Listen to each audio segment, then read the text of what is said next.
infrared, it's saving for the city. We did 54 repairs from January up until April, and it only costs to run that thing $164. So it is an investment with the city because it is a one-time patch, and it's a 8 by 11 chamber that's mounted on a trailer. It has 16 burners.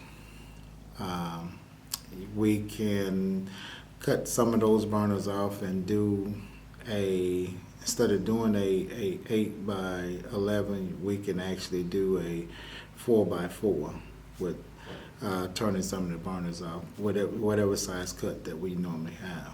Basically, what's costing on the infrared is your propane, not your mix, but it's basically your propane. And right now, from January up until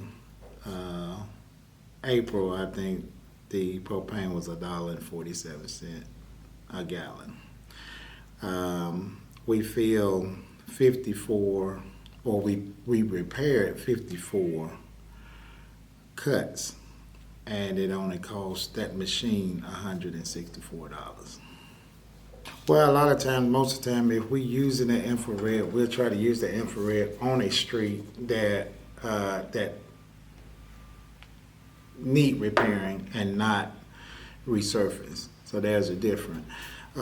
Because most of the time your streets you got some good streets, and if we got a bad spot in that good street, then we'll go in and repair with the infrared, which that would save in the long run that street from being repaid.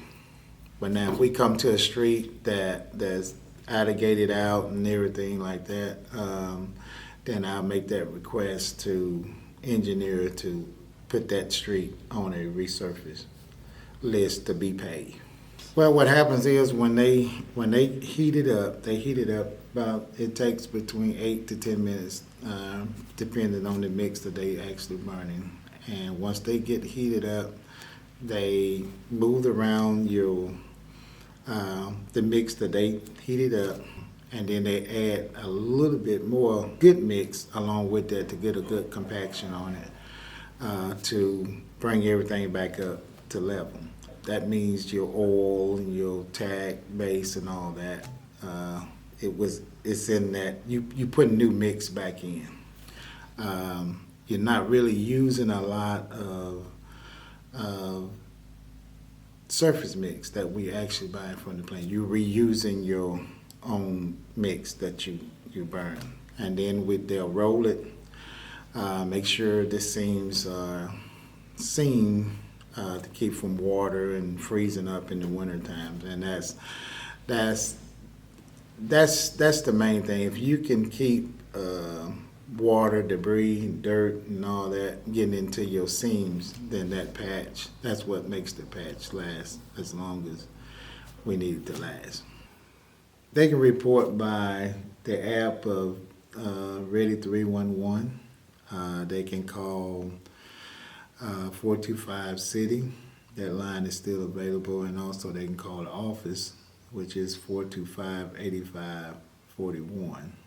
We may not do but 3 a day with that infrared, depending on the area and the mix that we're trying to heat up. Where we used to dig it out, take a machine out, dig it out, prep, gravel, and come back with asphalt, we don't have to do that anymore.